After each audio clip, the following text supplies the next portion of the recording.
Papalabasin ng administrasyon na ako ay isang terorista sa loob at labas ng Pilipinas. Para mailibing ako kasama ang katotohanan kahit saan man ako pumunta. Sinabi na agad sa akin ni Speaker Romualdez na kailangan ko makapag-deliver ng 2 billion pesos kada buwan para sa pagdi-deliver ng male-maletang pera patungo sa bahay ni Speaker. Ang sinabi mismo ni Speaker Martin sa akin na hati sila ni Pangulong Marcos sa perang yon para gamitin bilang bagsakan at imbakan ng pera mula sa mga SOP, collection at deliveries na para sa Pangulo. Huwag mo akong pigilan sa mga insertions ko. Huwag ka nang makialam sa budget. Ang gusto niya ng 50 billion pesos na insertion. Ngunit ang sagot ng Pangulo, humingi ka ng bago or dagdag na insertions.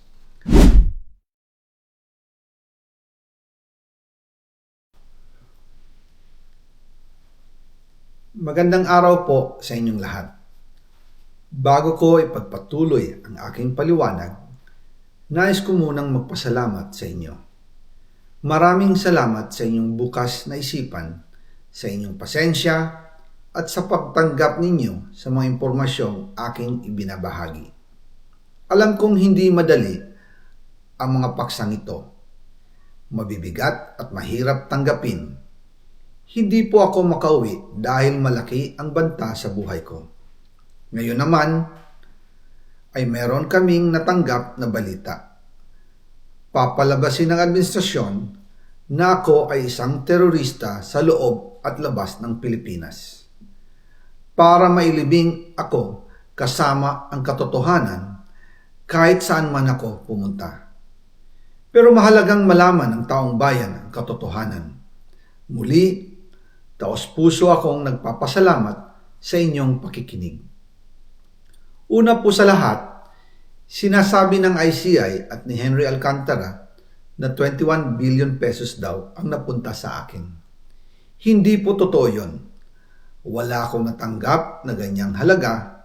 Ang totoo, mula 2022 hanggang 2025, ang kabuuang pera na dumaan sa akin para ibigay kay Pangulong Bongbong Marcos at kay dating Speaker Martin Romualdez ay umabot sa 56 billion pesos at hiwalay pa dyan ang 100 billion pesos insertion ng Pangulo sa 2025 budget.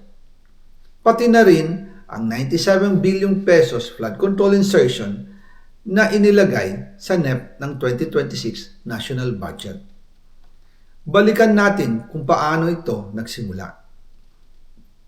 Noong 2022, kakaupo ko pa lang bilang chairman ng House Committee on Appropriations, sinabi na agad sa akin ni Speaker Romualdez na kailangan ko makapag-deliver ng 2 billion pesos kada buwan. Makalipas ang ilang araw, tumawag sa akin si Yusek Bernardo. Sabi niya, kailangan ng tulong ng Bulacan sa problema nila sa baha. Pinapunta niya sa opisina ko sa Kongreso si DPWH District Engineer Henry Alcantara. Sa naging meeting namin ni Alcantara, siya mismo ang nag-offer kung paano ang hatian sa mga proyekto ng DPWH. 22% para kay Speaker Romualdez, 2% para kay Yusek Bernardo at 1% para sa kanya. Doon po nagsimula ang tinatawag nilang deliveries. Ang sistema po ay ganito. Ang mga tao ni Henry Alcantara ang nakikipag-ugnayan sa mga tao ko na sina Paul Estrada at Mark Tiksay. Sila ang tumatanggap na pera mula sa mga tao ni Alcantara. Minsan sa bahay ko sa Valle Verde, minsan naman sa BGC parking. Pagkatapos nilang makuha ang pera, sila Mark at Paul naman ang nag-aayos o nakikipag-coordinate sa tauhan ni Speaker Martin Romualdez na si Jocelyn Sereno para sa pagdi-deliver ng male-maletang pera patungo sa bahay ni Speaker. Una, sa North Forbes Park sa McKinley Drive at nang lumipat siya sa number 14 Nara Street, South Forbes Park. Gusto ko pong linawin, hindi ako nakikialam sa mismong proseso ng paghahatid. Dumaan lang po sa akin ang pera na agad dinideliver kay Speaker Romualdez. Ako lang po ang nagko-confirm sa text kay Speaker kapag nadala na ang pera sa bahay niya. At lahat ng ito, mula sa unang utos noong 2022 hanggang sa huling delivery noong 2025. Umabot sa mahigit 55 billion pesos plus ang naihatid sa bahay ni dating Speaker Martin Romualdez. Madalas hindi nabubuo ang hinihinging 2 billion pesos bawat buwan ni Speaker, kaya iyan ang final total. Ang sinabi mismo ni Speaker Martin sa akin na hati sila ni Pangulong Marcos sa perang yon. Ang listahan ng mga deliveries na ito, kung kailan, magkano, at saan dinala, ilalabas ko po kasabay ng video na ito. Noong November 2024, habang nasa proseso kami ng pagtatalakay ng budget, nakipag-meeting sa amin ni Speaker Martin si Yusek Jojo Cadiz. Sabi niya, masama raw ang loob ni Pangulong Marcos, wala raw siyang natatanggap na remittance. At dahil laging napapagalitan si Speaker Martin ng Pangulo mula Setyembre hanggang November, inutusan niya ako na mag-deliver ng 1 billion pesos para kay BBM. Ayon pa kay Yusek Jojo, nang ipaalam niya ito sa Pangulo, ang utos sa kanya ng Pangulo ay mag-ingat at siguraduhin si Yusek Jojo lang ang maghahatid.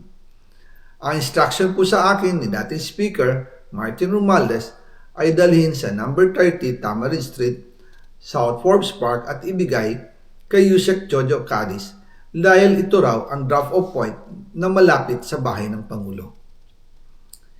Sinabi rin po sa akin ni Speaker Martin Romualdez na si PBBM ang nag-utos sa kanya na bilhin ang bahay sa number 30 Tamarin Street para gamitin bilang bagsakan at imbakan ng pera mula sa mga SOP, collection at deliveries na para sa Pangulo. Noong December 2, 2024, personal kong i-deliver ang 200 million kay Yusek Jojo Cadiz sa number 30 Tamarin Street, South Forbes Park. Ayon sa kanya, dadalhin daw niya ito sa bahay ng Pangulo sa number 41 Nara Street, South Forbes Park. Kasunod nito, noong December 5, 2024, muli akong nag-deliver ng 800 million sa parehong address at Yusek Jojo Cadiz pa rin ang tumanggap. Sabi niya, iyon naman ay dadalhin sa bagong bahay ng Pangulo sa South Forbes Park. Sa kabuuan, 1 billion pesos ang personal kong naihatid. Ako mismo ang nagbigay ng pera, kasama ang aking driver at mga tauhan. At lahat ito ay base sa direktang utos ni Speaker Martin Romualdez. At dyan po nabuo ang kabuuang halagang 56 billion na ipinadala mula 2022 hanggang 2025. Pero kahit na i-deliver na ang 1 billion pesos para kay Pangulong Marcos at kahit na naisama na rin sa 2025 budget ang 100 billion pesos insertion sa pamamagitan ng BICAM Committee, ayon mismo sa utos ng Pangulo, nagagalit pa rin daw si BBM.